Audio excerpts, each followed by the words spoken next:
ਵਾਹਿਗੁਰੂ ਜੀ ਕਾ ਖਾਲਸਾ ਵਾਹਿਗੁਰੂ ਜੀ ਕੀ ਫਤਿਹ।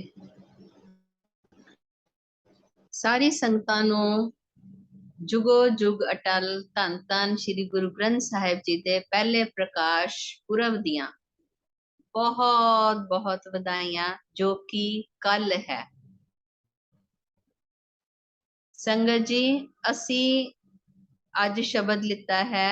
ਅਸੀਂ ਗੁਰੂ ਗ੍ਰੰਥ ਸਾਹਿਬ ਜੀ ਨੂੰ ਕਹਿੰਦੇ ਹਾਂ ਜੁਗੋ ਜੁਗ ਅਟਲ ਧੰਨ ਧੰਨ ਸ੍ਰੀ ਗੁਰੂ ਗ੍ਰੰਥ ਸਾਹਿਬ ਜੀ, ਕਿਉਂਕਿ ਉਹ ਜੁਗਾਂ ਜੁਗ ਤੋਂ ਅਟਲ ਨੇ। ਕਿਉਂਕਿ ਬਾਣੀ ਜੋ ਉਹਦੇ ਵਿੱਚ ਦਰਜ ਹੈ, ਉਹ ਜੁਗਾਂ ਜੁਗ ਤੋਂ ਬਾਣੀ ਆ ਰਹੀ ਹੈ। ਤੇ ਅੱਜ ਦਾ ਸ਼ਬਦ ਅਸੀਂ ਲਿੱਤਾ ਹੈ, ਤੂੰ ਜੁਗ ਜੁਗ ਏਕੋ ਸਦਾ ਸਦਾ ਤੂੰ ਏਕੋ ਜੀ ਤੂੰ ਨਿਹਚਲ ਕਰਤਾ ਸੋਈ। ਤੂੰ ਜੁਗ ਜੁਗ ਏਕੋ ਬਾਣੀ ਵਿੱਚ ਵੀ ਆਇਆ ਹੈ ਕਿ ਬਾਣੀ ਇਹ ਹੁਣ ਦੀ ਬਾਣੀ ਨਹੀਂ ਹੈ, ਇਹ ਜੁਗਾਂ ਦੀ ਬਾਣੀ ਹੈ। ਕਿਉਂਕਿ ਗੁਰੂ ਗ੍ਰੰਥ ਸਾਹਿਬ ਜੀ ਦੇ ਵਿੱਚ ਜੋ ਭਗਤਾਂ ਦੀ ਬਾਣੀ ਹੈ, ਉਹ ਗੁਰੂ ਸਾਹਿਬਾਨ ਤੋਂ ਪਹਿਲਾਂ ਦੇ ਭਗਤ ਹੋਏ ਨੇ। ਉਹ ਨਿਰੰਕਾਰ ਨੂੰ ਮੰਨਦੇ ਸੀ ਔਰ ਉਹਨਾਂ ਦੀ ਬਾਣੀ ਗੁਰੂ ਗ੍ਰੰਥ ਸਾਹਿਬ ਜੀ ਦੇ ਵਿੱਚ ਦਰਜ ਹੈ। ਇਸ ਲਈ ਜੋ ਇਹ ਬਾਣੀ ਹੈ, ਇਹ ਜੁਗਾਂ ਜੁਗ ਦੀ ਬਾਣੀ ਹੈ। ਇਹ ਕੋਈ ਇਸ ਯੁੱਗ ਦੀ ਬਾਣੀ ਨਹੀਂ ਹੈ, ਇਹ ਜੁਗਾਂ ਜੁਗ ਦੀ ਬਾਣੀ ਹੈ। ਔਰ ਜੁਗਾਂ ਜੁਗ ਅਟਲ ਕੌਣ ਹੈ? ਉਹ ਇੱਕ ਓੰਕਾਰ ਪਰਮਾਤਮਾ, ਉਹ ਸੱਚ, ਉਹ ਪਰਮਾਤਮਾ, ਉਹ ਨਿਰੰਕਾਰ, ਉਹ ਅਕਾਲ ਪੁਰਖ, ਜੋ ਹਰ ਯੁੱਗ ਚ ਸੀ, ਜੁਗਾਂ ਤੋਂ ਪਹਿਲਾਂ ਵੀ ਸੀ, ਆਦ ਜੁਗਾਦ, ਉਹ ਸ਼ੁਰੂ ਤੋਂ ਰਿਹਾ ਹੈ। ਤੂੰ ਜੁਗ ਜੁਗ ਏਕੋ ਸਦਾ ਸਦਾ ਤੂੰ ਏਕੋ ਜੀ। हे मेरे वाहिगुरु, हे परमात्मा, तू ते जुगा जुगा तो है और तू हमेशा ही रहा है, क्योंकि तू इक्को ही है, तू एको जी, तू इक्को ही है। एक ओंकार गुरु नानक देव पातशाह जी ने सारे नालों पहला गुरु ग्रंथ साहिब जी दे विच दर्ज कीता एक नंबर, एक ओंकार की परमात्मा इक्को ही है। क्योंकि अनेक हैं फिर एक है, ओदे जिन्ने मर्जी नाम हो सकते ने, राम रहीम बेअंत नाम हो सकते ने, पर ओ सारे नाम ओ इको एक परमात्मा दे ने। तू जुग जुग एको सदा सदा तू एको जी तो निहचल करता सोई। तू निहचल करता सोई कि तेरे वर्गा होर कोई नहीं है परमात्मा। तेनू तेनू किसी दे नाल असी, और तू हमेशा ही सच है। जो सच है ना, वो संगत जी ये नहीं कि इस युग विच सच है ते इस युग च नहीं है, इस युग च तीसरे युग च सच है ते चौथे च नहीं है। वो निहचल है, वो अटल है, वो किते जांदा नहीं है, वो हमेशा मौजूद है। तू आद पुरख शब्द असी इथों शुरू करना है। तू जुग जुग एको सदा सदा, पर ये पदा इथों शुरू हुंदा है। तू आद पुरख अपरंपर करता जी। आद पुरख, तू शुरू तो है, तू मूल है, शुरुआत ही तेरे तो हुई है परमात्मा। और अपरंपर है, अपरंपर करता जी, कि तू इन्ना बेअंत है, तेनू किसी दी होर लोड़ ही नहीं है, तू अपने आप विच है, तू सहभंग है। जो अकाल पुरख दी गुरु ग्रंथ साहिब जी दे विच ये परिभाषा दिती हुई है, जो एक ओंकार नू डिफाइन कीता है कि एक ओंकार की है, वो सतनाम है, वो करता पुरख है, वो निरभव है, निर्वैर है, अकाल है, मूरत है, अजूनी है, सहभंग है। और वो किस तरह मिलता है? गुरु प्रसाद नाल मिलता है। ओदियां ए ओनू अकाल पुरख नू डिफाइन कीता है कि कोई ओदी सूरत नहीं है। वो हर एक कण कण च जो परमात्मा ने अपनी रचना रची है, हर एक चीज विच वो मौजूद है। तू आद पुरख अपरंपर करता जी, तू बेअंत है वाहिगुरु। तू सारियां नू पालना भी करदा है, तू सारियां नू पैदा भी करदा है, तू उन्हां नू रिजक भी दिंदा है, कि तू आप ही है। तेरे वर्गा होर कोई नहीं है, तुद जेवट अवर ना कोई, कि तेरे वर्गा होर कोई नहीं है बेअंत, कि तू सारिया जीवां नू भी देखदा है, तू बनस्पति नू भी देखदा है, तू मनुखा नू भी देखदा है, और तू शुरू तो है। तू जुग जुग एको, तू सदा सदा, तू एको जी, तू निहचल करता सोई, तुद आपे भावै सोई वरते जी। हे वाहिगुरु, जो तेनू भांदा है ना, तुद आपे भावै सोई वरते जी। जो तेनू भांदा है ना वाहिगुरु, जो तेनू चंगा लगदा है, अच्छा लगदा है, ओही हुंदा है।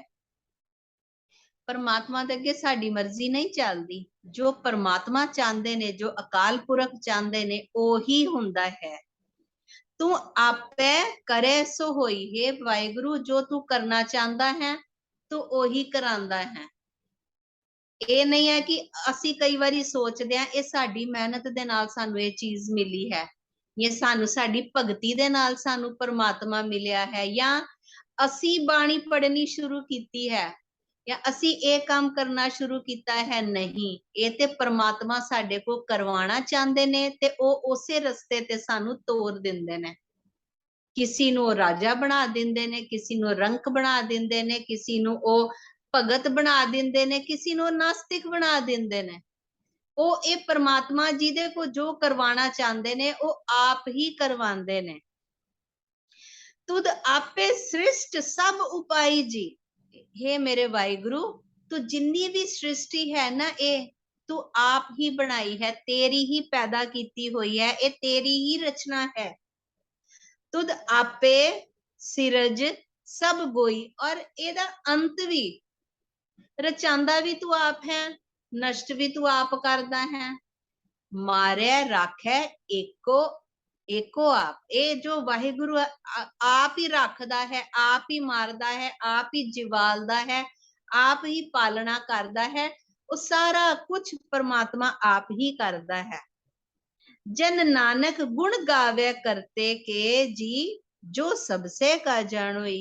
ते फिर इत्थे अखीरी पंक्ति च की कहंदे ने, गुरु नानक पातशाह जी दा कहंदे ना, हे मेरे वाहिगुरु, जन नानक गुण गावे करते के जी, जो सबसे का जनोई। तेरे परमात्मा, मैं तेरे गुण गांदा हां, जो कि जो सबसे का जनोई, जो हर एक दी जानदा है। ਅਸੀਂ अगर मुंह तो नहीं भी बोलते ने, पर साडे मन च की चल रहा है ना, परमात्मा वो भी जानदा है। घट घट के जानत, भले बुरे की पीर पछानत। ओ किथे, ये नहीं कि इस जगह, पूरी सृष्टि ते की घट रहा है, किदे अंदर की चल रहा है, वो सारियां दे अंदर जो जीव मुख तो नहीं भी बोलते ना, उन्हां दे भी दिलां दी परमात्मा जानदा है। इसलिए कि हे परमात्मा, तेरे वर्गे परमात्मा नू जो सारियां दी रखिया करदा, सारियां दी पालना करदा है, सारियां नू रिजक दिंदा है, सारियां दा अंत भी करदा है, ते जिन्नू जो कराना हुंदा ओ करांदा है। तू इन्ना बेअंत है वाहिगुरु, तेरी मैं सिफत सलाह करदा है, तेरे मैं गुण गांदा हां। हुण संगत जी, ए बाणी की है? साडी गुरु है। बाणी गुरु है बाणी। ਅਸੀਂ ਸਾਰੇ कहने गुरु ग्रंथ साहिब जी दा प्रकाश होया 1604 च, इन्हां दी स्थापना हुई, गुरु ग्रंथ साहिब जी दी स्थापना की गई। पर संगत जी, ए जिन्नियां भी गुरुआं दी बाणियां ने, ए समुच्ची बाणी गुरुआं दी, भगतां दी, भट्टां दी, ए समुच्ची बाणी दा एक स्वरूप ਇਹ ਤਿਆਰ ਕੀਤਾ ਧੰਨ ਧੰਨ ਗੁਰੂ ਅਰਜਨ ਦੇਵ ਪਾਤਸ਼ਾਹ जी ने। और ਇਹ ਸਰੂਪ ਤਿਆਰ ਕਰਕੇ ਉਹ ਇਸ ਦੁਨੀਆ ਨੂੰ, ਇਹ ਸਾਨੂੰ ਇਹ ਇੱਕ ਸਰੂਪ ਬਾਣੀ ਦਾ ਜੋ ਸਰੂਪ ਹੈ, ਜਿਹਨੂੰ ਅਸੀਂ ਧੰਨ ਧੰਨ ਗੁਰੂ ਗ੍ਰੰਥ ਸਾਹਿਬ ਜੀ ਕਹਿੰਦੇ ਹਾਂ, ਇਹ ਸਾਨੂੰ ਇੱਕ ਤੋਹਫਾ ਦੇ ਕੇ ਗਏ, ਗੁਰੂ ਦੇ ਕੇ ਗਏ, कि ਇਹਦੇ ਵਿੱਚ सब कुछ दर्ज है। और ਇਹ एक ऐसा तोहफा है, ऐसा गुरु है जो कि कदी बिनसता नहीं है। ਇਹਦਾ ਹਮੇਸ਼ਾ ਜੁਗੋ ਜੁਗੇ ਅਟਲ ਰਹਿਣਾ ਹੈ ਔਰ ਇਹਦਾ ਹਰ ਸਾਲ ਅਸੀਂ ਪ੍ਰਕਾਸ਼ ਉਤਸਵ ਹੀ ਮਨਾਣਾ ਹੈ। ਇਹ ਤੋਹਫਾ ਸਾਨੂੰ ਕਿਹਨਾਂ ਨੇ ਦਿੱਤਾ? ਧੰਨ ਧੰਨ ਗੁਰੂ ਅਰਜਨ ਦੇਵ ਪਾਤਸ਼ਾਹ ਜੀ ਨੇ। ਹੁਣ ਸੰਗਤ ਜੀ ਬਾਣੀ ਤੇ ਉਦੋਂ ਹੀ ਧੁਰ ਕੀ ਬਾਣੀ ਆ ਗਈ ਜਦੋਂ ਧੰਨ ਧੰਨ ਗੁਰੂ ਨਾਨਕ ਦੇਵ ਜੀ ਪਾਤਸ਼ਾਹ ਜੀ ਨੇ ਇੱਥੇ ਧਰਤੀ ਤੇ ਆਗਮਨ ਕੀਤਾ। ਭੱਟਾ ਨੇ ਲਿਖਿਆ ਹੈ, ਭੱਟਾ ਨੇ ਤੇ ਕਿਹਾ ਹੈ ਕਿ ਉਹ ਆਪ ਨਿਰੰਕਾਰ ਦਾ ਰੂਪ ਗੁਰੂ ਨਾਨਕ ਦੇਵ ਪਾਤਸ਼ਾਹ ਜੀ ਇਸ ਧਰਤੀ ਤੇ ਪ੍ਰਕਾਸ਼ਮਾਨ ਹੋਏ। ਜਦੋਂ ਉਹਨਾਂ ਦਾ ਆਗਮਨ ਹੋਇਆ ਪੂਰਾ ਕਮਰਾ ਪ੍ਰਕਾਸ਼ਿਤ ਹੋ ਗਿਆ ਔਰ ਇੱਕ ਅਨਾਹਦ ਜੀ ਧੁਨ ਉੱਥੇ ਸੁਣਾਈ ਦਿੱਤੀ ਗਈ ਜਦੋਂ ਗੁਰੂ ਨਾਨਕ ਦੇਵ ਪਾਤਸ਼ਾਹ ਜੀ ਦਾ ਆਗਮਨ ਹੋਇਆ। ਇਹ ਤੇ ਬਾਣੀ ਚ ਵੀ ਲਿਖਿਆ ਹੈ, ਆਪ ਨਾਰਾਇਣ ਕਲਾ ਧਾਰ ਜਗ ਮੈਂ ਪਰਵਰਿਓ। ਨਾਰਾਇਣ ਨੇ ਰੂਪ ਧਾਰਨ ਕਰਕੇ ਗੁਰੂ ਨਾਨਕ ਦੇਵ ਜੀ ਦੇ ਪਾਤਸ਼ਾਹ ਦੇਵ ਜੀ ਦੇ ਰੂਪ ਦੇ ਵਿੱਚ ਇਹ ਧਰਤੀ ਤੇ ਆਏ। ਔਰ ਇਹ ਬਾਣੀ ਜਦੋਂ ਇਹ ਗੁਰੂ ਦੇ ਹਿਰਦੇ ਦੇ ਵਿੱਚ ਆਈ, ਕਿਉਂਕਿ ਇਹ ਧੁਰ ਕੀ ਬਾਣੀ ਹੈ। ਇਹ ਧੁਰ ਕੀ ਬਾਣੀ ਕੀ ਹੁੰਦੀ ਹੈ? ਜੋ ਪਰਮਾਤਮਾ ਦੀ ਸਿਫਤ ਸਲਾਹ ਹੁੰਦੀ ਹੈ, ਜੋ ਰੱਬ ਦੇ ਬੋਲ ਹੁੰਦੇ ਨੇ, ਜੋ ਉਹ ਨਿਰੰਕਾਰ ਦੇ ਬੋਲ ਹੁੰਦੇ ਨੇ। ਇਹ ਜਦੋਂ ਗੁਰੂਆਂ ਦੇ ਮੁਖ ਤੋਂ ਆਈ, ਜਦੋਂ ਭਗਤਾਂ ਦੇ ਹਿਰਦੇ ਦੇ ਵਿੱਚ ਆਈ, ਜਿਹੜੇ ਭਗਤ ਗੁਰੂਆਂ ਤੋਂ ਪਹਿਲਾਂ ਸੀਗੇ ਉਹਨਾਂ ਦੇ ਹਿਰਦੇ ਵਿੱਚ ਜਦੋਂ ਇਹ ਰੱਬੀ ਬੋਲ ਆਏ, ਇਹ ਜਦੋਂ ਧੁਰ ਕੀ ਬਾਣੀ ਆਈ ਤੇ ਇਹ ਫਿਰ ਧੰਨ ਧੰਨ ਗੁਰੂ ਅਰਜਨ ਦੇਵ ਪਾਤਸ਼ਾਹ ਜੀ ਨੇ ਇਹ ਸਾਰੀ ਬਾਣੀ ਲਿਖਵਾਈ। ਹੁਣ ਸੰਗਤ ਜੀ ਇਹ ਬਾਣੀ ਜਦੋਂ ਗੁਰੂ ਨਾਨਕ ਪਾਤਸ਼ਾਹ ਜੀ ਕਹਿੰਦੇ ਹੁੰਦੇ ਸੀ ਕਿ ਬਾਣੀ ਆਈ ਹੈ। ਹੁਣ ਸੰਗਤ ਜੀ ਇਹ ਧੁਰ ਕੀ ਬਾਣੀ ਕਿਹੜੇ ਸਮੇਂ ਤੇ ਆਂਦੀ ਹੁੰਦੀ ਸੀ? ਧੁਰ ਕੀ ਬਾਣੀ ਦਾ ਪ੍ਰਕਾਸ਼ਮਾਨ ਤੇ ਸੰਗਤ ਜੀ ਦੇਖੋ ਉਦੋਂ ਹੀ ਹੋਇਆ ਜਦੋਂ ਗੁਰੂ ਨਾਨਕ ਦੇਵ ਪਾਤਸ਼ਾਹ ਜੀ ਇਸ ਧਰਤੀ ਤੇ ਆਏ। ਦੂਸਰਾ ਪ੍ਰਸ਼ਨ ਕਿ ਇਹ ਧੁਰ ਕੀ ਬਾਣੀ ਕਿਹੜੇ ਸਮੇਂ ਆਂਦੀ ਰਹੀ ਹੈ ਧਰਤੀ ਤੇ? ਜਦੋਂ ਵੀ ਗੁਰੂ ਨਾਨਕ ਦੇਵ ਪਾਤਸ਼ਾਹ ਜੀ ਨੇ ਆਪਣੇ ਵਿੱਚ ਲੀਨ ਹੋਣਾ, ਭਾਵ ਧਿਆਨ ਲਗਾਣਾ, ਉਦੋਂ ਧੁਰ ਕੀ ਬਾਣੀ ਆਂਦੀ ਸੀ। ਜਦੋਂ ਵੀ ਕਿਸੇ ਜਿਗਿਆਸੂ ਨੇ ਜਾਂ ਕੋਈ ਸ਼ੰਕਾਲੂ ਨੇ ਆ ਕੇ ਪਾਤਸ਼ਾਹ ਜੀ ਨੂੰ ਪ੍ਰਸ਼ਨ ਪੁੱਛਣਾ ਕਿ ਪਾਤਸ਼ਾਹ ਇਹਦਾ ਜਵਾਬ ਕੀ ਹੈ, ਜਾਂ ਪਾਤਸ਼ਾਹ ਇਹ ਮੇਰੇ ਮਨ ਦੀ ਸ਼ੰਕਾ ਹੈ, ਉਦੋਂ ਧੁਰ ਕੀ ਬਾਣੀ ਆਂਦੀ ਸੀ। ਜਦੋਂ ਕਿਸੇ ਦਾ ਰੋਗ ਪਾਤਸ਼ਾਹ ਨੇ ਕੱਟਣਾ ਹੁੰਦਾ ਸੀ, ਉਦੋਂ ਧੁਰ ਕੀ ਬਾਣੀ ਆਂਦੀ ਸੀ ਸੰਗਤ ਜੀ। ਜਦੋਂ ਇੱਕ ਵਾਰੀ ਦੀਪਾਲਪੁਰ ਚ ਇੱਕ ਕੋੜੀ ਸੀ, ਜਦੋਂ ਧੰਨ ਧੰਨ ਗੁਰੂ ਨਾਨਕ ਦੇਵ ਪਾਤਸ਼ਾਹ ਜੀ ਉਹ ਕੋੜੀ ਕੋਲ ਪਹੁੰਚੇ ਤੇ ਪਾਤਸ਼ਾਹ ਨੂੰ ਦੇਖ ਕੇ ਉਹ ਕੋੜੀ ਰੋ ਪਿਆ। ਹੁਣ ਸੰਗਤ ਜੀ ਕੋੜੀ ਸੀ, ਰੋਗ ਸੀ, ਆਪਣੇ ਆਪ ਤੋਂ ਮਜਬੂਰ ਸੀ, ਪਾਤਸ਼ਾਹ ਨੂੰ ਦੇਖ ਕੇ ਉਹ ਰੋ ਪਿਆ ਤੇ ਪਾਤਸ਼ਾਹ ਨੇ ਧੁਰ ਕੀ ਬਾਣੀ ਆਈ। ਪਾਤਸ਼ਾਹ ਨੇ ਕੀ ਉਚਾਰਿਆ? ਪਾਤਸ਼ਾਹ ਨੇ ਉਚਾਰਿਆ, ਜਿਉ ਤਪਤ ਹੈ ਬਾਰੋ ਬਾਰ, ਤਪ ਤਪ ਖਪੈ ਬਹੁਤ ਬੇਕਾਰ, ਜੈ ਤਨ ਬਾਣੀ ਵਿਸਰ ਜਾਏ, ਜਿਉ ਪੱਕਾ ਰੋਗੀ ਬਿਲ ਲਾਏ। ਜਦੋਂ ਪਾਤਸ਼ਾਹ ਨੇ ਕਿਸੇ ਦਾ ਰੋਗ ਕੱਟਣਾ ਹੁੰਦਾ ਸੀ, ਜਦੋਂ ਪਾਤਸ਼ਾਹ ਨੇ ਕਿਸੇ ਦੀ ਸ਼ੰਕਾ ਦੂਰ ਕਰਨੀ ਹੁੰਦੀ ਸੀ, ਉਦੋਂ ਪਾਤਸ਼ਾਹ ਦੇ ਮੁਖ ਤੋਂ ਇਹ ਰੱਬੀ ਬਾਣੀ, ਇਹ ਜਦੋਂ ਧੁਰ ਕੀ ਬਾਣੀ ਇਹ ਪਾਤਸ਼ਾਹ ਦੇ ਮੁਖ ਤੇ ਆਂਦੀ ਸੀ ਤੇ ਇਹ ਉਦੋਂ ਧਰਤੀ ਤੇ ਧੁਰ ਕੀ ਬਾਣੀ ਆਈ। ਹੁਣ ਸੰਗਤ ਜੀ ਇਹ ਜੁਗੋ ਜੁਗ ਤੋਂ ਆਂਦੀ ਰਹੀ ਹੈ ਬਾਣੀ, ਜੋ ਇਹਦਾ ਵੀ ਪ੍ਰਮਾਣ ਬਾਣੀ ਚ ਲਿਖਿਆ ਹੈ, ਬਾਣੀ ਚ ਦਿੱਤਾ ਹੈ ਪ੍ਰਮਾਣ ਕਿ ਬਾਣੀ ਵਜੀ ਚਹੋ ਜੁਗੀ ਸੱਚੋ ਸੱਚ ਸੁਣਾਏ, ਕਿ ਇਹ ਸਿਰਫ ਇੱਕ ਯੁੱਗ ਦੀ ਬਾਣੀ ਨਹੀਂ ਹੈ, ਕਿਉਂਕਿ ਪਾਤਸ਼ਾਹ ਕਲ ਯੁੱਗ ਚ ਆਏ ਨੇ ਤੇ ਇਸ ਕਲ ਯੁੱਗ ਦੀ ਬਾਣੀ ਨਹੀਂ ਹੈ, ਇਹ ਪੁਰਾਤਨ ਯੁੱਗਾਂ ਤੋਂ ਬਾਣੀ ਚੱਲਦੀ ਆ ਰਹੀ ਹੈ। ਉਸ ਸਮੇਂ ਤੇ ਸੰਗਤ ਜੀ ਜਦੋਂ ਪਾਤਸ਼ਾਹ ਦਾ ਆਗਮਨ ਹੋਇਆ ਜਾਂ ਉਸ ਤੋਂ ਪਹਿਲਾਂ ਵੀ ਜਦੋਂ ਭਗਤ ਸਾਹਿਬਾਨ ਆਏ, ਜਦੋਂ ਉਸ ਤੋਂ ਵੀ ਉਹ ਵੀ ਜਦੋਂ ਭਗਤ ਸਾਹਿਬਾਨ ਸੀ ਜਾਂ ਉਦੋਂ ਵਿਤਕਰੇ, ਇਹ ਵੰਡ ਵੰਡਾ ਇਹ ਬਹੁਤ ਜ਼ਿਆਦਾ ਸੀ, ਕਾਸਟ ਸਿਸਟਮ ਬਹੁਤ ਜ਼ਿਆਦਾ ਸੀ ਤੇ ਉਦੋਂ ਕਈ ਜਗ੍ਹਾ ਤੇ ਹੁੰਦਾ ਸੀ ਕਿ ਬ੍ਰਾਹਮਣਾਂ ਨੇ ਜਿਸ ਖੂਹ ਤੇ ਪਾਣੀ ਲੈਣਾ ਉਹਦੇ ਤੋਂ ਸ਼ੂਦਰ ਪਾਣੀ ਨਹੀਂ ਲੈ ਸਕਦੇ ਸੀ। ਔਰ ਸ਼ੂਦਰਾਂ ਨੂੰ ਤੇ ਇੰਨਾ ਤੱਕ ਵੀ ਨਹੀਂ ਸੀ ਕਿ ਅਗਰ ਵੇਦ ਸ਼ਾਸਤਰਾਂ ਦਾ ਉਹ ਪਾਠ ਆਪਣੀ ਕੰਨੀ ਸੁਣ ਵੀ ਲੈਂਦੇ ਸੀ ਤੇ ਉਹਨਾਂ ਦੇ ਕੰਨਾਂ ਦੇ ਵਿੱਚ ਸਿੱਕਾ ਪਿਘਲਾ ਕੇ ਪਾ ਦਿੱਤਾ ਜਾਂਦਾ ਸੀ ਕਿ ਤੁਸੀਂ ਇਹ ਬਾਣੀ ਸੁਣ ਵੀ ਨਹੀਂ ਸਕਦੇ। ਤੇ ਗੁਰੂ ਅਮਰਦਾਸ ਜੀ ਨੂੰ ਫਿਰ ਇਹ ਪੰਡਤਾਂ ਨੇ ਪੁੱਛਿਆ ਕਿ ਜਦ ਇੰਨੇ ਸਾਰੇ ਵੇਦ ਹੈਗੇ ਨੇ, ਸ਼ਾਸਤਰ ਹੈਗੇ ਨੇ, ਪੁਰਾਣ ਹੈਗੇ, ਸਿਮਰਤੀਆਂ ਹੈਗੀਆਂ, ਤੇ ਤੁਹਾਨੂੰ ਬਾਣੀ ਉਚਾਰਨ ਦੀ ਲੋੜ ਕੀ ਹੈ? ਤੇ ਪਾਤਸ਼ਾਹ ਨੇ ਕਿਹਾ ਕਿਉਂ? ਕਿਉਂਕਿ ਉਦੋਂ ਪਾਤਸ਼ਾਹ ਦੇਖ ਰਹੇ ਸੀ ਕਿ ਬਾਣੀ ਕਿ ਇਹ ਵੇਦ ਸ਼ਾਸਤਰ ਪਹਿਲਾਂ ਤੇ ਸੰਸਕ੍ਰਿਤ ਚ, ਇਹ ਤੇ ਸੰਸਕ੍ਰਿਤ ਚ ਲਿਖੇ ਹੁੰਦੇ ਸੀ ਤੇ ਹਰ ਇੱਕ ਕੋਈ, ਪਹਿਲੀ ਗੱਲ ਤੇ ਸਿਰਫ ਬ੍ਰਾਹਮਣਾਂ ਤੋਂ ਸਿਵਾ ਦੂਸਰਾ ਕੋਈ ਪੜ੍ਹ ਨਹੀਂ ਸਕਦਾ ਸੀ। ਅਗਰ ਕੋਈ ਪੜ੍ਹਦਾ ਵੀ ਸੀ ਜਾਂ ਸੁਣ ਵੀ ਲੈਂਦਾ ਸੀ ਕਿਤੇ ਦੂਰ ਚੱਲਦੇ ਹੋਏ ਤੇ ਉਹਨਾਂ ਨੂੰ ਸਮਝ ਵੀ ਨਹੀਂ ਆਉਂਦਾ ਸੀ। ਤੇ ਪਾਤਸ਼ਾਹ ਨੇ ਬਾਣੀ ਇਹ ਸਾਰਿਆਂ ਵਾਸਤੇ ਉਚਾਰੀ ਤਾਂ ਕਿ ਉਹਨਾਂ ਨੇ ਐਗਜ਼ਾਮਪਲ ਦਿੱਤਾ। ਕਹਿੰਦੇ ਧਰਤੀ ਤੇ ਜਿਸ ਤਰ੍ਹਾਂ ਪਾਣੀ ਕਿੰਨਾ ਹੈ, ਇੰਨੇ ਸਮੁੰਦਰ ਹੈਗੇ, ਨਦੀਆਂ ਹੈਗੀਆਂ, ਦਰਿਆ ਹੈਗੇ ਨੇ, ਛੱਪੜੇ ਹੈਗੇ ਨੇ, ਇੰਨਾ ਜਲ ਹੈ, ਪਰ ਹਰ ਇੱਕ ਕਿਸੇ ਦੀ ਹੋਂਦ ਨਹੀਂ ਹੁੰਦੀ ਕਿ ਉੱਥੋਂ ਤੱਕ ਪਹੁੰਚ ਸਕੇ। ਤੇ ਪਰਮਾਤਮਾ ਜਦੋਂ ਮੀਂਹ ਵਰਸਾਉਂਦਾ ਹੈ ਤੇ ਮੀਂਹ ਆਪੋ ਆਪ ਹਰ ਇੱਕ ਕੋਲ ਪਹੁੰਚ ਜਾਂਦਾ ਹੈ। ਤੇ ਇਹਦਾ ਭਾਵ ਸੀ ਕਿ ਜੋ ਨਹੀਂ ਵੀ ਪੜ ਸਕਦੇ ਬਾਣੀ, ਜਿਨ੍ਹਾਂ ਨੂੰ ਨਹੀਂ ਵੀ ਸਮਝ ਆਂਦੀ, ਤੇ ਪਾਤਸ਼ਾਹ ਨੇ ਸਰਲ ਤਰੀਕੇ ਦੇ ਨਾਲ ਇਹ ਬਾਣੀ ਉਚਾਰੀ ਤਾਂ ਕਿ ਸਾਰੇ ਇਹਨੂੰ ਪੜ ਸਕਣ, ਸਮਝਣ ਸਕਣ। ਹੁਣ ਸੰਗਤ ਜੀ, ਇਹ ਬਾਣੀ ਸਾਡੇ ਤੱਕ ਪਹੁੰਚੀ ਕਿੱਦਾਂ?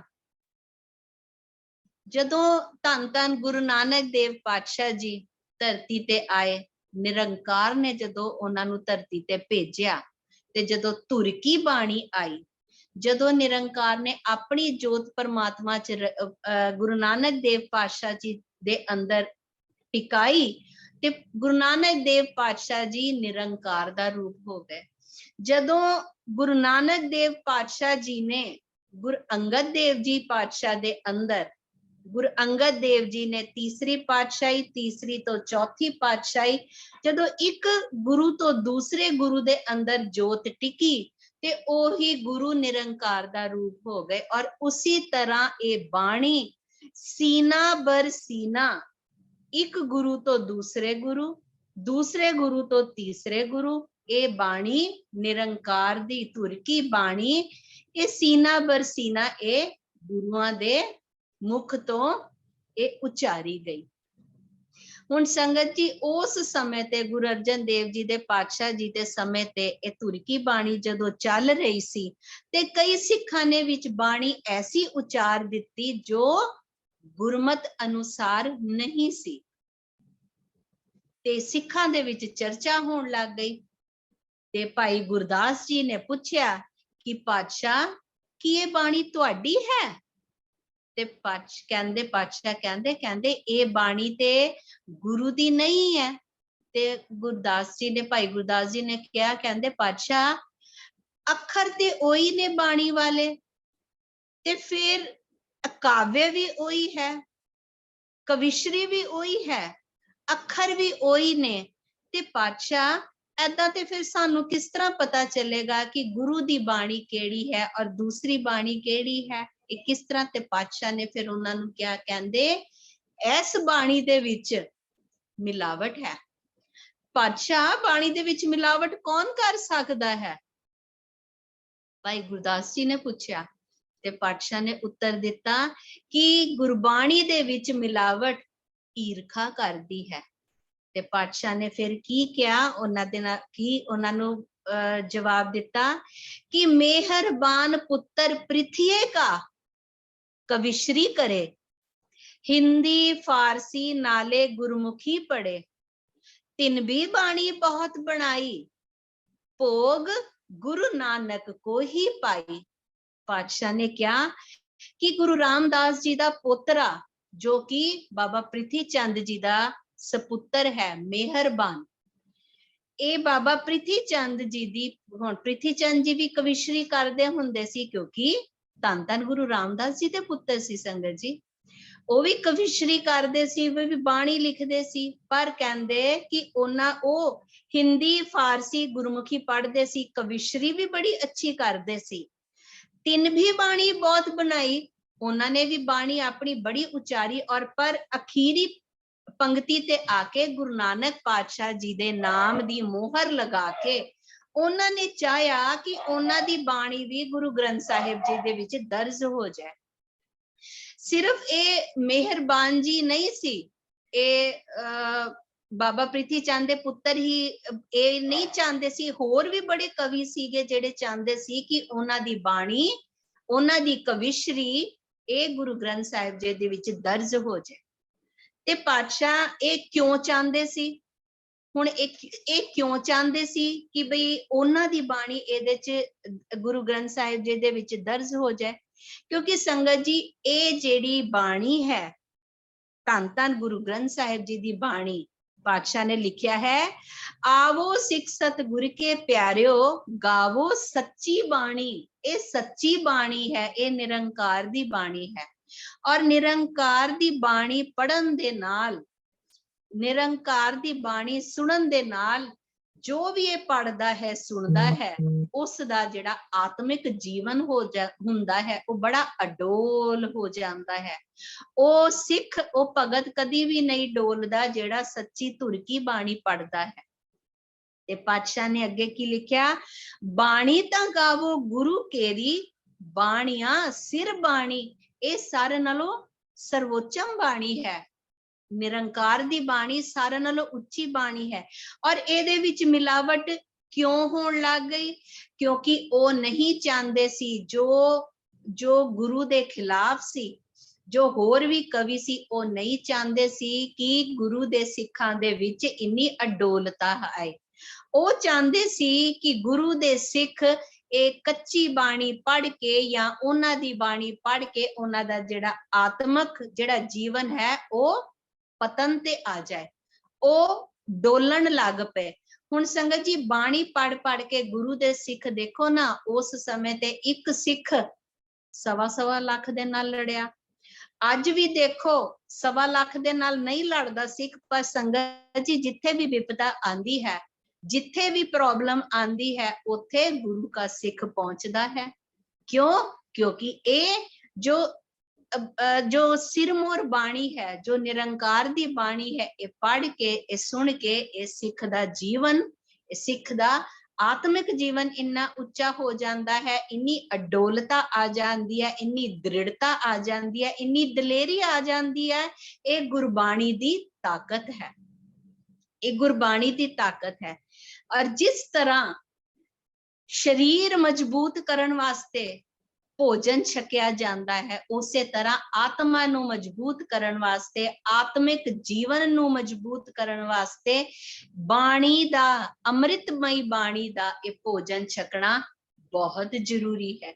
ਇਸ ਲਈ ਉਸ ਸਮੇਂ ਦੇ ਜੋ ਪਾਤਸ਼ਾਹ ਦੇ ਖਿਲਾਫ ਸੀ, ਜੋ ਚਾਹੁੰਦੇ ਸੀ ਕਿ ਸਾਡੀ ਬਾਣੀ ਵੀ ਇਹਦੇ ਚ ਦਰਜ ਹੋਏ, ਸਾਡੀ ਕਵਿਸ਼ਰੀ ਵੀ ਇਹਦੇ ਚ ਦਰਜ ਹੋਏ, ਉਹ ਨਹੀਂ ਚਾਹੁੰਦੇ ਸੀ ਕਿ ਸਿੱਖਾਂ ਦੇ ਵਿੱਚ ਐਨੀ ਸ਼ਕਤੀ, ਐਨੀ ਅਡੋਲਤਾ ਆਏ। ਇਸ ਲਈ ਉਹ ਆਪਣੀ ਬਾਣੀ, ਇੱਕ ਤੇ ਸਿੱਖਾਂ ਨੂੰ ਪੜ੍ਹਾਉਂਦੇ ਸੀ, ਔਰ ਆਪਣੀ ਬਾਣੀ ਨੂੰ ਵੀ ਉਹ ਗੁਰੂ ਗ੍ਰੰਥ ਸਾਹਿਬ ਦੇ ਵਿੱਚ ਦਰਜ ਕਰਨਾ ਚਾਹੁੰਦੇ ਸੀ। ਔਰ ਬਾਣੀ ਚ ਤੇ ਦੇਖੋ ਸੰਗਤ ਜੀ, ਗੁਰੂ ਪਾਤਸ਼ਾਹ ਨੇ ਤੇ ਇਹ ਵੀ ਲਿਖਤਾ ਕਿ ਸਤਿਗੁਰ ਬਿਨਾ ਹੋਰ ਕੱਚੀ ਹੈ ਬਾਣੀ। ਜਿਹੜੀ ਅਕਾਲ ਪੁਰਖ ਤੋਂ ਇਲਾਵਾ ਹੋਰ ਕੋਈ ਬਾਣੀ ਹੈ ਨਾ, ਉਹ ਬਾਣੀ ਕੱਚੀ ਹੈ।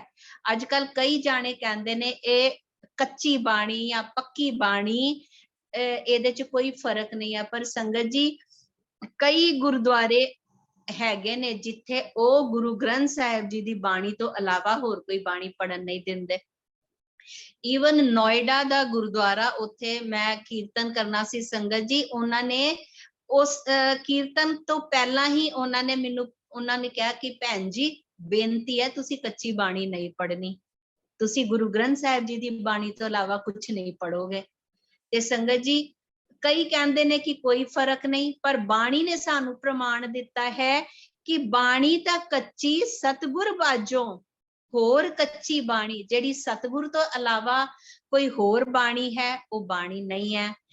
कहदे कच्चे सुनदे कच्चे, जो कच्ची बाणी पढ़दे ने जो सुनदे ने उन्हां दा फिर जेड़ा आत्मिक जेड़ा मनोबल हुंदा है या आत्मिक जो गुरबाणी दी शक्ति जो होरां गुरु सिखां दे विच हुंदी है वो फिर अंदर दा उन्हां दी आत्मिक जीवन इन्ना मजबूत नहीं हुंदा, वो इन्ना उन्नी इन्नी दृढ़ता नहीं आंदी। ਤੇ ਜਦੋਂ ਪਾਤਸ਼ਾਹ ਨੇ ਇਹ ਦੇਖਿਆ, ਜਦੋਂ ਭਾਈ ਗੁਰਦਾਸ ਜੀ ਨੇ ਉਹਨਾਂ ਨੂੰ ਕਿਹਾ ਕਿ ਪਾਤਸ਼ਾਹ ਕਿੱਦਾਂ ਪਤਾ ਚੱਲੇਗਾ ਕਿ ਗੁਰੂ ਕੀ ਬਾਣੀ ਕਿਹੜੀ ਹੈ ਔਰ ਉਹ ਬਾਣੀ ਉਹਨਾਂ ਦੀ ਬਾਣੀ ਕਿਹੜੀ ਹੈ, ਤੇ ਫਿਰ ਪਾਤਸ਼ਾਹ कुछ देर उन्होंने विचार की और फिर विचार की, फिर उन्होंने अपने आप को एक पासे कर लिया और उन्होंने बाबा बुड्ढा जी नूं कहा कि बाबा बुड्ढा जी तुसी हरमंदर साहिब च तुसी मेरी जगह तुसी संगतां नूं तुसी उपदेश दोगे, तुसी संगतां नूं हरमंदर साहिब च उपदेश दोगे ते असी एक बहुत जरूरी कारज करना है। पातशाह ने फिर एक जगह सोची जिथे हुण गुरुद्वारा रामसर साहिब है। पातशाह ने वो जगह अपने वास्ते लभी और उथे बाणी उचारण तो पहला पातशाह ने उथे 2 तंबू लगवाए। एक च पातशाह आप विश्राम करदे सी, एक च बाबा भाई गुरदास जी आराम करया करदे सी। संगत जी लागे सरोवर भी सी, उदों ते एक छोटी जी छपड़ी सी, हुण ते सरोवर है। ते उथे फिर पातशाह ने एक ओंकार तो बाणी उचारदे होए पातशाह ने सारी बाणी एकत्रित की। संगत जी और संगत जी जो महापुरुष ने जदों ये पढ़ी दा इतिहास पढ़ी दा, जदों होर भी मैं गूगल किया ते संगत जी ओदे विच पढ़िया कि ये जो भगतां दी बाणी सी, हुण पहला पातशाह तो पहला ते भगत सारे नूं पहला बाबा फरीद जी आए सी, उन्हां तो बाद होर भगत आए। हुण संगत जी एनी पुरानी बाणी एनी पहला दी बाणी पातशाह ने किस तरह सारी विच दर्ज की, क्योंकि जो महापुरुष हुंदे ने ओ संगत जी ओ जो सूक्ष्म रूप च ये भगत आए, उन्होंने बाणी उचारी और इन्हां दे नाल जो महापुरुष हुंदे ने ना ये फिर उन्हां दे नाल गल्लां बातां वार्तालाप कर सकदे ने। संगत जी एक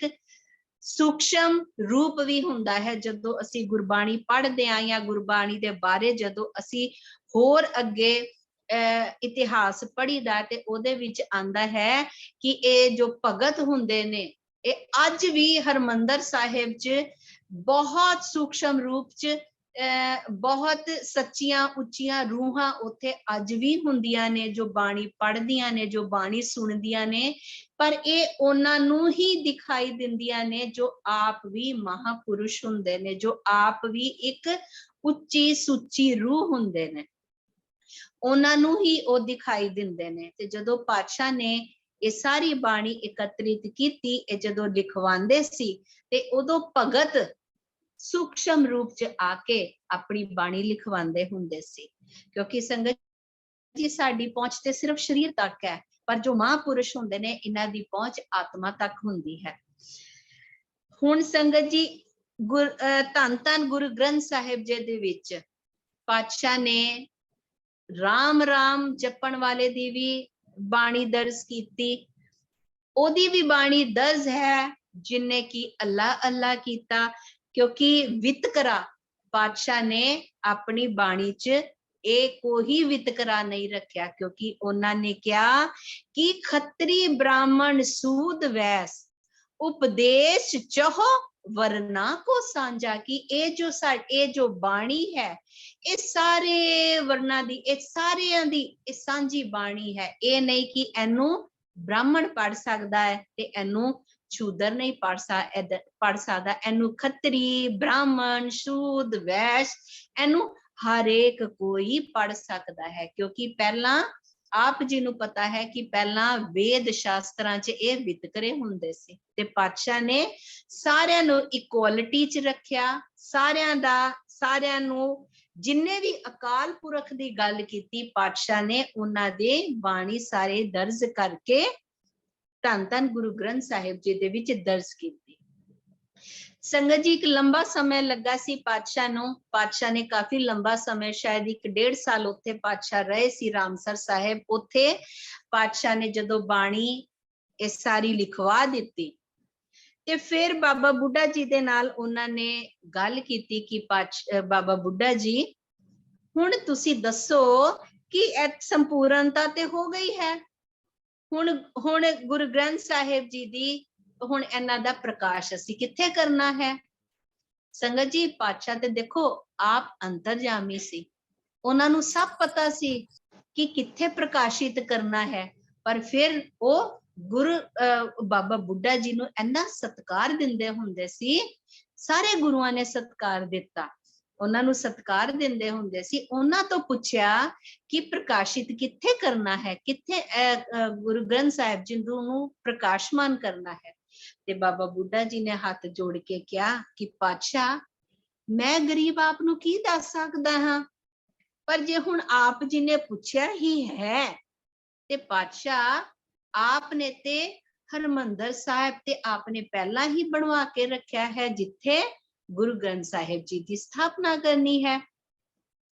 हालांकि हरमंदर साहिब भी पातशाह नूं पता सी कि आने वाले समय दे विच गुरु ग्रंथ साहिब जी की स्थापना उत्थे ही होनी है, और वो भी इस तरीके नाल बनिया। संगत जी आप जी नूं पता है चारों पासों दी ओदी एंट्री है और सीढ़ियां उतर के ही आना है। मीन्स एदा भाव है कि जिन्ने भी बाणी पढ़नी है, जिन्ने भी वाहेगुरु दे दर ते जाना है, जिन्ने भी अपने हिरदे दे विच बाणी वसाणी है, ये जो धुर की बाणी है, क्योंकि धुर की बाणी ये नम्रता दे नाल ही हासिल हो सकती है। ते अपने आप नूं नीवा करके, नीवे दा मतलब है अपने आप नूं निमरता च लिया के वाहेगुरु दे दर ते जाना है, तां ही साडी झोली दे विच ये वाहेगुरु दे नाम दी दात पै सकदी है।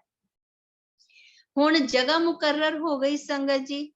हुण जिस दिन प्रकाशित करना सी, जिस दिन प्रकाशित करना सी धन धन गुरु ग्रंथ साहिब जी नूं, ते संगत बैठी है हरमंदर साहिब च। बाबा बुड्ढा जी सारियां तो पिछे बैठे ने संगत जी, क्योंकि बाबा बुड्ढा जी नम्रता दी मूरत सी, नम्रता दा स्वरूप सी। ते बाबा जी ने धन धन गुरु अर्जन देव पातशाह जी ने बाबा बुड्ढे जी नूं आवाज लगाई, बाबा जी अगे आओ। और उन्होंने बचन किया, बुड्ढा साहेब निज सिर पर तर ग्रंथ, चलो अगारी सुदा सरपंथ। कि बाबा बुड्ढा जी, बुड्ढा साहेब अपने सीस ते ग्रंथ साहेब रखो और तुसी अगे अगे चलो और असी तुहाडे पिछे पिछे होवांगे। और पातशाह और संगत बाबा जी ने धन धन बाबा बुड्ढा जी ने अपने सीस ते ग्रंथ साहिब रखे और सारी संगत धन धन गुरु अर्जन देव पातशाह और गुरु हरगोबिंद सिंह पातशाह भी उदों उन्हां दी उम्र 6 साल दी सी संगत जी, सारे नाल गए। हुण बाबा बुड्ढा जी दा गुरु ग्रंथ साहिब जी दे नाल संगत जी इन्हां दा बहुत वड्डा संबंध है। वो किस तरह, जदों भी एक गुरु तो दूसरे गुरु नूं गुरता गद्दी मिली, जदों एक गुरु ने अपनी जोत दूसरे गुरु दे अंदर टिकाई, दूसरे गुरु नूं जदों उन्होंने गुरगद्दी ते बिठाया, उन्होंने गुरता गद्दी दिती, ते सब तो पहला धन धन बाबा बुड्ढा जी ने उन्होंने नमस्कार किया। बाबा बुड्ढा जी पहले सिख सन जो हर गुरु नूं पहला नमस्कार करते रहे हैं, और संगत नूं भी इन्ना विश्वास सी कि जिन्नू बाबा बुड्ढा जी मत्था टेक दिंदे सी उन्हां नूं अपना ਗੁਰੂ ਉਹ ਮੰਨ ਲੈਂਦੇ ਸੀ। ਹੁਣ ਜਿਸ ਅੱਗੇ ਵੀ ਬਾਬਾ ਬੁੱਢਾ ਜੀ ਦਾ ਸਿਰ ਝੁਕ ਜਾਂਦਾ ਸੀ, ਬਾਕੀ ਸਾਰੇ ਸਿੱਖ ਉਹਨਾਂ ਨੂੰ ਗੁਰੂ ਮੰਨ ਲੈਂਦੇ ਸੀ। ਹੁਣ ਬਾਬਾ ਬੁੱਢਾ ਜੀ ਦਾ ਸਿਰ ਪ੍ਰਿਥੀ ਚੰਦ ਜੀ ਦੇ ਅੱਗੇ ਨਹੀਂ ਝੁਕਿਆ, ਉਹਨਾਂ ਦਾ ਸੀਸ ਝੁਕਿਆ ਤੇ ਗੁਰੂ ਅਰਜਨ ਦੇਵ ਪਾਤਸ਼ਾਹ ਜੀ ਦੇ ਅੱਗੇ ਝੁਕਿਆ। ਤੇ ਜਦੋਂ ਸੰਗਤ ਜੀ ਸਾਰੇ ਇਹ ਜਦੋਂ ਸ਼ਬਦ ਰੂਪ, ਜਦੋਂ ਇਹ ਗੁਰੂ ਬਾਬਾ ਬੁੱਢਾ ਜੀ ਸੀਸ ਤੇ ਲੈ ਕੇ ਗਏ, ਉੱਥੇ ਲੈ ਕੇ ਗਏ, ਸਾਰਿਆਂ 'ਚ ਬੜਾ ਉਤਸ਼ਾਹ ਸੀ, ਸਾਰਾ ਉਤਸ਼ਾਹ ਸੀ। ਤੇ ਜਾ ਕੇ ਉੱਥੇ ਮੰਜੀ ਸਾਹਿਬ ਤੇ ਜਾ ਕੇ ਉਹਨਾਂ ਨੇ ਪ੍ਰਕਾਸ਼ਿਤ ਕਰ ਦਿੱਤਾ। ਤੇ ਔਰ ਦੇਖੋ ਮੌਕੇ ਦੇ ਗੁਰੂ ਕੌਣ ਸੀ? ਗੁਰੂ ਅਰਜਨ ਦੇਵ ਪਾਤਸ਼ਾਹ। ਜਦੋਂ ਮੰਜੀ ਦੇ ਉੱਤੇ ਧੰਨ ਧੰਨ ਗੁਰੂ ਗ੍ਰੰਥ ਸਾਹਿਬ ਜੀ ਨੂੰ ਸਥਾਪਿਤ ਕਰ ਦਿੱਤਾ, ਤੇ ਮੌਕੇ ਦੇ ਗੁਰੂ ਗੁਰੂ ਅਰਜਨ ਦੇਵ ਪਾਤਸ਼ਾਹ ਆਪ ਨੀਚੇ ਜ਼ਮੀਨ ਤੇ ਬੈਠੇ। ਔਰ ਫਿਰ ਉਹਨਾਂ ਨੇ, ਜਦੋਂ ਸਭ ਨੇ ਕਿਹਾ ਕਿ ਪਾਤਸ਼ਾਹ ਆਪ ਤੁਸੀਂ ਨੀਚੇ ਬੈਠੇ ਹੋ, ਤੇ ਪਾਤਸ਼ਾਹ ਨੇ ਕੀ ਕਿਹਾ ਕਿ ਜਦੋਂ ਜਿਹੜੀ ਬਾਣੀ ਹੈ ਉਹ ਸਭ ਤੋਂ ਉੱਚੀ ਬਾਣੀ ਹੈ, ਬਾਣੀ ਨਿਰੰਕਾਰ ਹੈ। ਸੰਗਤ ਜੀ ਵਾਹੋ ਵਾਹੋ, ਬਾਣੀ ਨਿਰੰਕਾਰ ਹੈ। ਤੇ ਫਿਰ ਸੰਗਤ ਦੇ ਵਿੱਚ ਪਾਤਸ਼ਾਹ ਬੈਠੇ ਔਰ ਬਾਬਾ ਬੁੱਢਾ ਜੀ ਨੂੰ ਕੀ ਕਿਹਾ? ਬੁੱਢਾ ਸਾਹਿਬ ਖੋਲੋ ਗ੍ਰੰਥ, ਲੇਹੋ ਆਵਾਜ਼, ਸੁਨੇ ਸਭ ਪੰਥ। ਕਿ ਬਾਬਾ ਬੁੱਢਾ ਜੀ ਗ੍ਰੰਥ ਸਾਹਿਬ ਖੋਲੋ, ਇਹਦੇ ਚੋਂ ਹੁਕਮਨਾਮਾ ਲਵੋ। ਅਦਬ ਸੰਗ ਜਬ ਗ੍ਰੰਥ ਸੋ ਖੋਲਾ। ਤੇ ਬਾਬਾ ਬੁੱਢਾ ਜੀ ਨੇ ਅੱਗੋਂ ਕੀ ਕੀਤਾ? ਅਦਬ ਸੰਗ ਜਬ ਗ੍ਰੰਥ ਸੋ ਖੋਲਾ, ਲੈ ਆਵਾਜ਼ ਬੁੱਢਾ ਮੁਖ ਬੋਲਾ। ਕਿ ਬਾਬਾ ਬੁੱਢਾ ਜੀ ਨੇ ਬੜੇ ਅਦਬ ਨਾਲ, ਸਤਿਕਾਰ ਨਾਲ ਗ੍ਰੰਥ ਸਾਹਿਬ ਖੋਲਿਆ, ਪ੍ਰਕਾਸ਼ ਕੀਤਾ। ਅੰਮ੍ਰਿਤ ਵੇਲਾ ਸੀ ਸੰਗਤ ਜੀ ਉਸ ਸਮੇਂ, ਉਹ ਵੇਲਾ ਅੰਮ੍ਰਿਤ ਵੇਲਾ ਸੀ। ਸਰੋਵਰ ਦਾ ਜਲ ਪੂਰਾ ਭਰਿਆ ਹੋਇਆ ਸੀ ਸੰਗਤ ਜੀ। ਔਰ ਜਦੋਂ ਇਹ ਸ਼ਬਦ, ਇਹ ਜਦੋਂ ਪਾਤਸ਼ਾਹ ਨੇ ਆਪਣੇ ਮੁਖ ਤੋਂ ਇਹ ਬਚਨ ਕੀਤਾ, ਤੇ ਸੰਗਤ ਜੀ ਉੱਥੇ ਦੇ ਪੰਛੀ, ਉੱਥੋਂ ਦੇ ਪੰਛੀ ਵੀ ਉੱਥੇ ਹੀ ਰੁਕ ਗਏ। ਅੱਜ ਵੀ ਸੰਗਤ ਜੀ ਅਸੀਂ ਦੇਖਦੇ ਹਾਂ, ਭਾਈ ਪਿੰਦਰਪਾਲ ਜੀ ਉਹ ਕਰ ਰਹੇ ਸੀ ਸਾਖੀ, ਉਹ ਦੱਸਦੇ ਸੀ ਕਿ ਦੀਵਾਲੀ ਵਾਲੇ ਦਿਨ ਕਿੰਨੀ ਆਤਿਸ਼ਬਾਜ਼ੀ ਹੁੰਦੀ ਹੈ। ਇੱਕ ਪਟਾਕਾ ਕਿਤੇ ਵੀ ਚੱਲੇ ਤੇ ਸਾਰੇ ਪੰਛੀ ਇੱਕਦਮ ਉੱਡ ਜਾਂਦੇ ਨੇ। ਪਰ ਹਰਮੰਦਰ ਸਾਹਿਬ ਆਤਿਸ਼ਬਾਜ਼ੀ ਜਦੋਂ ਹੁੰਦੀ ਹੈ, ਪੇੜ ਦੇ ਉੱਤੇ ਜਿਹੜੀ ਉੱਥੇ ਬੇਰੀ ਹੈ ਜਾਂ ਹੋਰ ਵੀ ਜਿਹੜੇ ਉੱਥੇ ਪੰਛੀ ਬੈਠੇ ਹੁੰਦੇ ਨੇ, ਇੰਨੀ ਆਤਿਸ਼ਬਾਜ਼ੀ ਹੁੰਦੀ ਹੈ, ਕੋਈ ਪੰਛੀ ਉੱਡਦਾ ਨਹੀਂ ਹੈ, ਕੋਈ ਪੰਛੀ ਡਰਦਾ ਨਹੀਂ ਹੈ। ਉਹ ਪੰਛੀ ਸਾਰੇ ਉੱਥੇ ਹੀ ਬੈਠੇ ਰਹਿੰਦੇ ਹਨ। ਔਰ ਸੰਗਤ ਜੀ ਕਿੰਨੇ ਇਹ ਅਚਰਜ ਵਾਲੀ ਗੱਲ ਹੈ। ਔਰ ਉਹ ਕਹਿੰਦੇ ਨੇ, ਜੋ ਕਥਾਵਾਚਕ ਨੇ, ਜਿਸ ਤਰ੍ਹਾਂ ਭਾਈ ਪਿੰਦਰਪਾਲ ਜੀ ਨੇ, ਹੋਰ ਵੀ ਮਸਕੀਨ ਜੀ ਸੀ, ਜਦੋਂ ਇਹਨਾਂ ਦੀਆਂ ਕਥਾਵਾਂ ਸੁਣੀ ਦੀਆਂ ਤੇ ਇਹ ਦੱਸਦੇ ਨੇ, ਇਹ ਵੀ ਜੋ ਪੰਛੀ ਉੱਥੇ ਬੈਠੇ ਰਹਿੰਦੇ ਨੇ, ਜੋ ਬਾਣੀ ਸੁਣਦੇ ਨੇ, ਇਹ ਵੀ ਕੋਈ ਉੱਚੀਆਂ ਸੁੱਚੀਆਂ ਰੂਹਾਂ ਹੁੰਦੀਆਂ ਨੇ ਜੋ ਬਾਣੀ ਸੁਣਦੀਆਂ ਨੇ। ਤੇ ਉਸ ਸਮੇਂ ਜਦੋਂ ਗੁਰੂ ਅਰਜਨ ਦੇਵ ਪਾਤਸ਼ਾਹ ਜੀ ਨੇ ਬਾਬਾ ਬੁੱਢਾ ਜੀ ਨੂੰ ਹੁਕਮ ਕੀਤਾ ਕਿ ਖੋਲੋ ਗ੍ਰੰਥ, ਲੇਹੋ ਆਵਾਜ਼, ਸੁਨੇ ਸਭ ਪੰਥ, ਤੇ ਫਿਰ ਬਾਬਾ ਜੀ ਨੇ ਕੀ ਕੀਤਾ? ਅਦਬ ਸੰਗ ਜਬ ਗ੍ਰੰਥ ਸੋ ਖੋਲਾ, ਲੈ ਆਵਾਜ਼ ਬੁੱਢਾ ਮੁਖ ਬੋਲਾ। ਤੇ ਆਪ ਸਭ ਜੀ ਨੂੰ ਪਤਾ ਹੈ ਕਿ ਪਹਿਲਾ ਹੁਕਮਨਾਮਾ ਕਿਹੜਾ ਆਇਆ ਸੀ? ਸੂਹੀ ਮਹੱਲਾ ਪੰਜਵਾਂ, ਸੰਤਾਂ ਕੇ ਕਾਰਜ ਆਪ ਖਲੋਇਆ, ਹਰ ਕੰਮ ਕਰਾਵਣ ਆਇਆ ਰਾਮ। ਇਹ ਧਰਤ ਸੁਹਾਵੀ, ਤਾਲ ਸੁਹਾਵਾ, ਵਿੱਚ ਅੰਮ੍ਰਿਤ ਜਲ ਛਾਇਆ ਰਾਮ। ਸਰੋਵਰ ਵੀ ਭਰਿਆ ਹੋਇਆ ਸੀ, ਪੰਛੀ ਉੱਥੇ ਇੱਕਦਮ ਸ਼ਾਂਤ, ਹੁਕਮਨਾਮਾ ਸੁਣਨ ਵਾਸਤੇ ਪੰਛੀ ਵੀ ਉੱਥੇ ਹੀ ਰੁਕ ਗਏ। ਤੇ ਬਾਬਾ ਬੁੱਢਾ ਜੀ ਨੇ ਜਦੋਂ ਹੁਕਮਨਾਮਾ ਲਿੱਤਾ ਸੰਗਤ ਜੀ, ਹੁਣ ਸੰਗਤ ਜੀ ਬਾਬਾ ਬੁੱਢਾ ਜੀ ਕਿੰਨੇ ਉੱਚ ਬ੍ਰਹਮ ਗਿਆਨੀ ਸੀ। ਐਨੇ ਗੁਰੂਆਂ ਦੀ ਉਹਨਾਂ ਨੇ ਸੇਵਾ ਕੀਤੀ ਸੀ, ਐਨੇ ਗੁਰੂਆਂ ਦਾ ਨਾਲ ਉਹਨਾਂ ਦਾ ਸੰਗ ਰਿਹਾ ਹੈ। ਉਹਨਾਂ ਦੀ ਰਸਨਾ ਜਦੋਂ ਉਹਨਾਂ ਨੇ ਹੁਕਮਨਾਮਾ ਲਿੱਤਾ, ਉਹਨਾਂ ਦੀ ਰਸਨਾ ਦੇ ਵਿੱਚ ਇੰਨਾ ਰਸ ਸੀ, ਇੰਨਾ ਅੰਮ੍ਰਿਤ ਸੀ ਉਹਨਾਂ ਦੀ ਰਸਨਾ ਦੇ ਵਿੱਚ, ਕਿ ਜਦੋਂ ਉਹਨਾਂ ਨੇ ਪਿਆਰ ਦੇ ਨਾਲ ਹੁਕਮਨਾਮਾ ਸੁਣਾਇਆ, ਸਾਰੇ ਪੰਛੀਆਂ ਨੇ, ਮਨੁੱਖਾਂ ਨੇ ਤੇ ਸੰਗਤ ਜੀ ਹੁਕਮਨਾਮਾ ਤੇ ਸਰਵਣ ਕਰਨਾ ਹੀ ਸੀ, ਸਾਰੇ ਪੰਛੀਆਂ ਨੇ ਵੀ ਹੁਕਮਨਾਮਾ ਸਰਵਣ ਕੀਤਾ। ਤੇ ਫਿਰ ਪਾਤਸ਼ਾਹ ਜੀ ਜਦੋਂ ਇੰਨੇ ਪਿਆਰ ਦੇ ਨਾਲ, ਇੰਨੇ ਰਸ ਭਰੀ ਆਵਾਜ਼ ਦੇ ਵਿੱਚ ਜਦੋਂ ਬਾਬਾ ਬੁੱਢਾ ਜੀ ਨੇ ਹੁਕਮਨਾਮਾ ਲਿੱਤਾ, ਤੇ ਗੁਰੂ ਅਰਜਨ ਦੇਵ ਪਾਤਸ਼ਾਹ ਜੀ ਨੇ ਕਿਹਾ, ਕਹਿੰਦੇ ਨੇ ਕਿ ਬਾਬਾ ਜੀ ਉਸੇ ਤਰ੍ਹਾਂ ਜਪਜੀ ਸਾਹਿਬ ਦਾ ਪਾਠ ਤੁਸੀਂ ਸੁਣਾਓ, ਜਿਸ ਤਰ੍ਹਾਂ ਆਪ ਜੀ ਗੁਰੂ ਨਾਨਕ ਦੇਵ ਪਾਤਸ਼ਾਹ ਜੀ ਨੂੰ ਆਪ ਜੀ ਜਪਜੀ ਸਾਹਿਬ ਦਾ ਪਾਠ ਸੁਣਾਉਂਦੇ ਹੁੰਦੇ ਸੀ। ਤੇ ਫਿਰ ਬਾਬਾ ਬੁੱਢਾ ਜੀ ਨੇ ਆਪਣੀ ਰਸਨਾ ਤੋਂ ਜਪਜੀ ਸਾਹਿਬ ਦਾ ਪਾਠ ਕੀਤਾ ਔਰ ਸਾਰਿਆਂ ਨੇ ਸਰਵਣ ਕੀਤਾ। ਫਿਰ ਸੰਗਤ ਜੀ ਜਦੋਂ ਸੁਖਾਸਨ ਦਾ ਵੇਲਾ ਆਇਆ, ਤੇ ਫਿਰ ਉਹਨਾਂ ਨੇ ਪ੍ਰਸ਼ਨ ਕੀਤਾ ਕਿ ਪਾਤਸ਼ਾਹ, ਸਿੱਖਾਂ ਨੇ ਪ੍ਰਸ਼ਨ ਕੀਤਾ ਕਿ ਪਾਤਸ਼ਾਹ ਸੁਖਾਸਨ ਕਿੱਥੇ ਕਰਨਾ ਹੈ? ਤੇ ਪਾਤਸ਼ਾਹ ਨੇ ਕੀ ਕਿਹਾ ਕਿ ਉੱਥੇ ਸੁਖਾਸਨ ਕਰੋ ਜਿੱਥੇ ਸਾਡਾ ਆਸਨ ਹੈ। ਤੇ ਪਾਤਸ਼ਾਹ ਆਪ ਜੀ ਦਾ ਆਸਨ ਕਿੱਥੇ ਜਾਏਗਾ? ਤੇ ਪਾਤਸ਼ਾਹ ਨੇ ਫਿਰ, ਆਪ ਜੀ ਨੂੰ ਪਤਾ ਹੈ ਸੰਗਤ ਜੀ, ਤੇ ਪਾਤਸ਼ਾਹ ਨੇ ਕੀ ਕਿਹਾ ਕਿ ਸਾਡਾ ਆਸਨ ਉਹਦੇ ਹੇਠਾਂ ਲਗਾ ਦਿੱਤਾ ਜਾਏ। ਤੇ ਸੰਗਤ ਜੀ ਕਿੰਨਾ ਸਤਿਕਾਰ ਪਾਤਸ਼ਾਹ ਨੇ ਦਿੱਤਾ। ਔਰ ਸੰਗਤ ਜੀ ਧੰਨ ਧੰਨ ਗੁਰੂ ਗ੍ਰੰਥ ਸਾਹਿਬ, ਅਸੀਂ ਕਹਿੰਦੇ ਆ ਕਿ ਇਹ ਅਸੀਂ ਇਹਨੂੰ ਦੇਹ ਮੰਨਦੇ ਆ, ਗੁਰੂਆਂ ਦੀ ਦੇਹ ਮੰਨਦੇ ਆ। ਅਸੀਂ ਕਹਿੰਦੇ ਆ ਅੰਗ, ਪਾਤਸ਼ਾਹ ਦੇ ਸਰੂਪ ਦੇ ਹਰ ਇੱਕ ਅਸੀਂ ਅੰਗ ਕਹਿੰਦੇ ਆ, ਅਸੀਂ ਪੇਜ ਨਹੀਂ ਕਹਿੰਦੇ। ਕਿਉਂ? ਕਿਉਂਕਿ ਅਸੀਂ ਇਹਨੂੰ ਜਾਗਦੀ ਜੋਤ, ਅਸੀਂ ਗੁਰੂ ਦਾ ਰੂਪ, ਅਸੀਂ ਦੇਹ ਮੰਨਦੇ ਆ, ਪ੍ਰਗਟ ਗੁਰਾਂ ਕੀ ਦੇਹ ਮੰਨਦੇ ਆ ਸੰਗਤ ਜੀ। ਔਰ ਇਹ ਅੱਜ ਵੀ ਉਹਨਾਂ ਵਾਸਤੇ ਦੇਹ ਹੀ ਹੈ ਜੋ ਇਹਨਾਂ ਦੇ, ਜੋ ਗੁਰੂ ਗ੍ਰੰਥ ਸਾਹਿਬ ਜੀ ਦੇ ਵਿੱਚ ਸ਼ਰਧਾ ਰੱਖਦੇ ਨੇ। ਇੱਕ ਸੰਗਤ ਜੀ, ਇੱਕ ਸਿੱਖ ਸੀ, ਬਹੁਤ ਉਹਨੇ ਆਪਣੇ ਘਰ 'ਚ ਬਾਬਾ ਜੀ ਦਾ ਸਰੂਪ ਰੱਖਿਆ ਹੋਇਆ ਸੀ।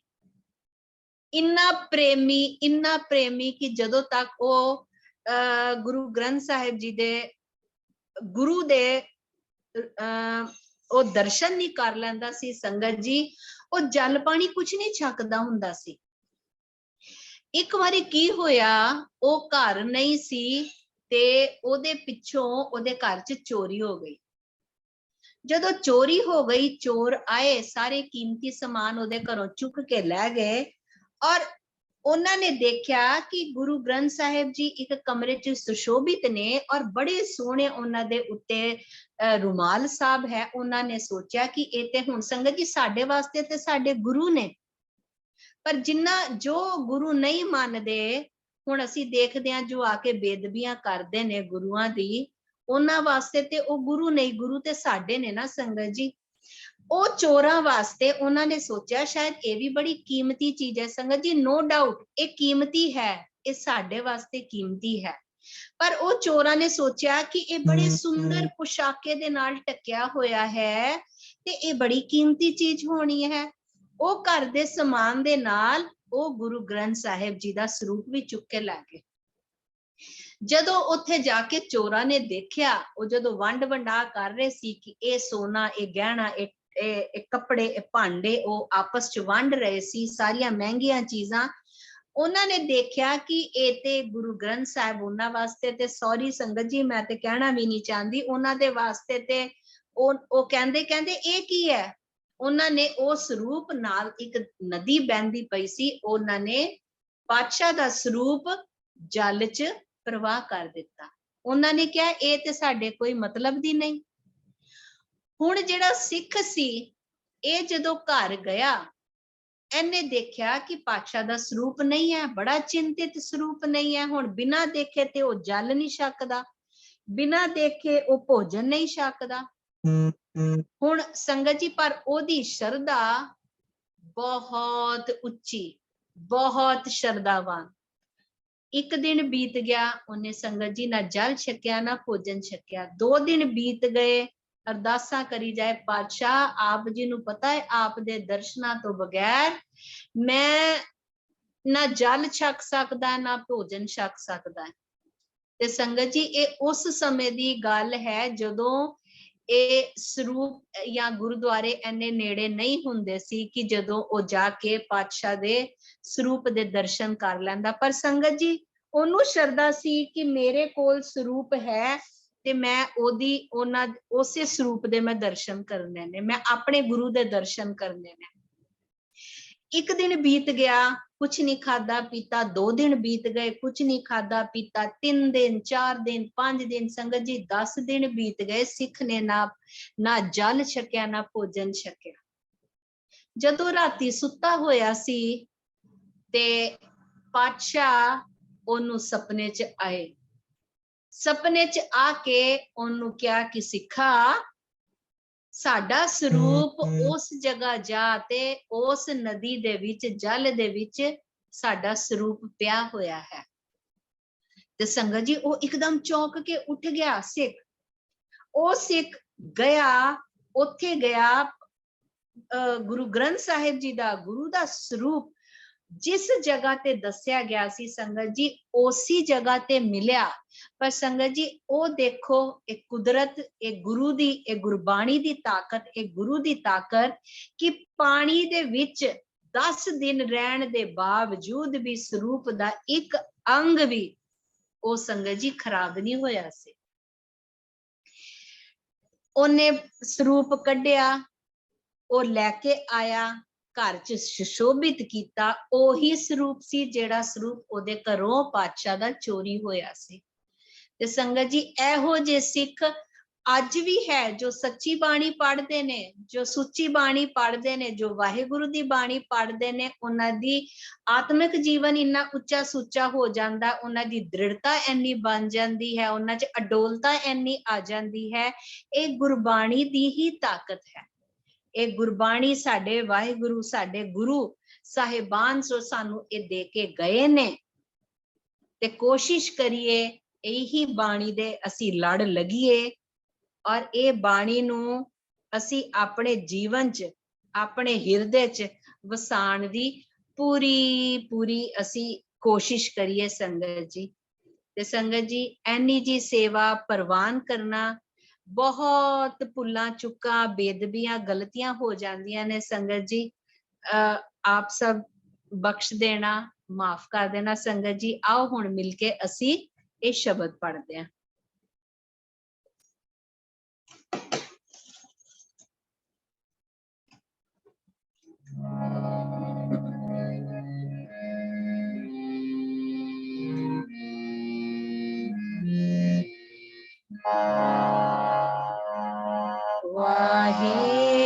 वाहेगुरु जी।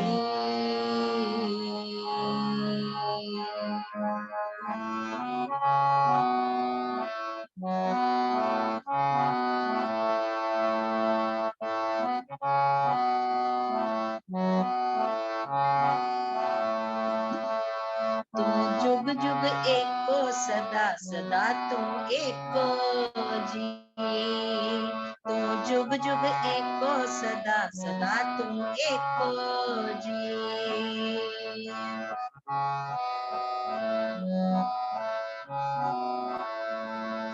तू जुग जुग एको सदा सदा तू एको जी।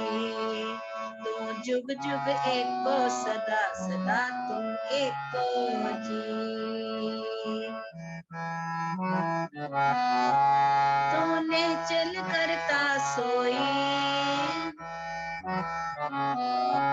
तूने चल करता सोई, तूने चल करता सोई। तू जुग जुग, तू जुग जुग तू जुग जुग एको सदा सदा तू एको जी। तू जुग जुग एको सदा सदा तू एको जी।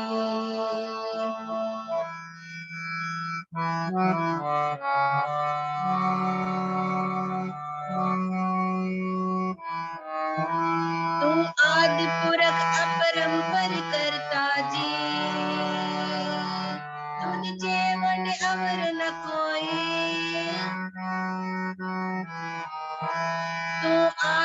मूरख अपरंपर करता जी, तुझ चेवण अवर न कोई,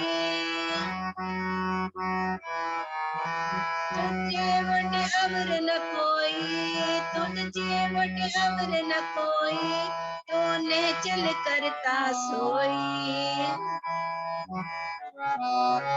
तू ने चल करता सोई, तू जुग जुग, तू जुग जुग एको सदा सदा तू एको जी, तू जुग जुग एको सदा सदा तू एको जी।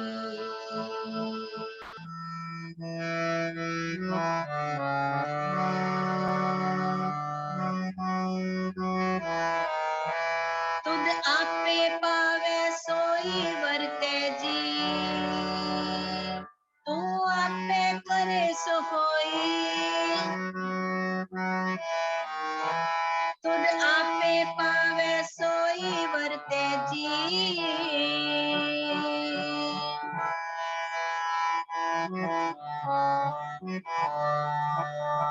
तुद आपे पावे सोई वरते जी, तू आपे करे सो होई, तू आपे करे सो होई, तो ने चल करता सोई, तो ने चल करता सोई, तू जुग जुग, तू जुग जुग एको सदा सदा तू एको जी, तू जुग जुग एको सदा सदा तू एको जी, तो ने चल करता सोई, तो ने चल करता सोई, तू जुग जुग, तू जुग जुग एको सदा सदा तू एको जी।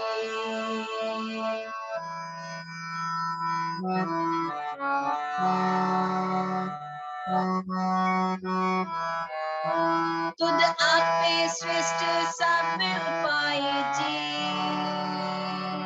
तुद आपे सिरक सब गोई, तुद आपे श्रेष्ठ सब उपाय जी, तुद आपे सिरक सब गोई, तुद आपे सिरक सब गोई, तुद आपे सिरक सब गोई, तो ने चल करता सोई, तू ने चल करता सोई, तू जुग जुग, तू जुग जुग एको सदा सदा तू एको जी, तू जुग जुग एको सदा सदा तू एको जी।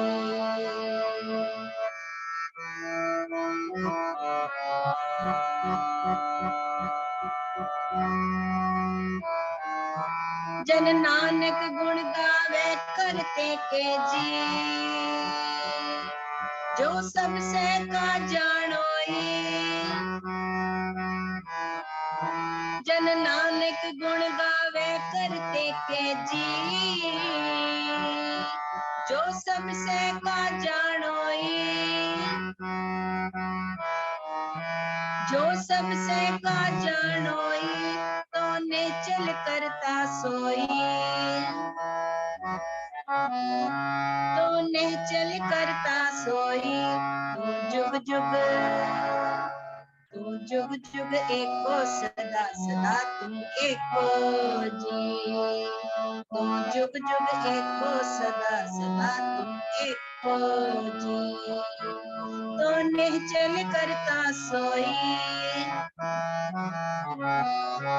तो ने चल करता सोई, तू जुग जुग, तू जुग जुग एको सदा सदा तू एको जी, तू जुग जुग एको सदा सदा तू एको जी, तू जुग जुग एको सदा सदा तू एको जी, तू जुग जुग एको सदा सदा तू एको जी। ਵਾਹਿਗੁਰੂ ਜੀ। ਗੁਰੂ ਜੀ ਵਾਹਿਗੁਰੂ ਜੀ ਕਾ का ਖਾਲਸਾ खालसा वाहिगुरु जी की फतेह जी। बहुत बहुत धन्यवाद।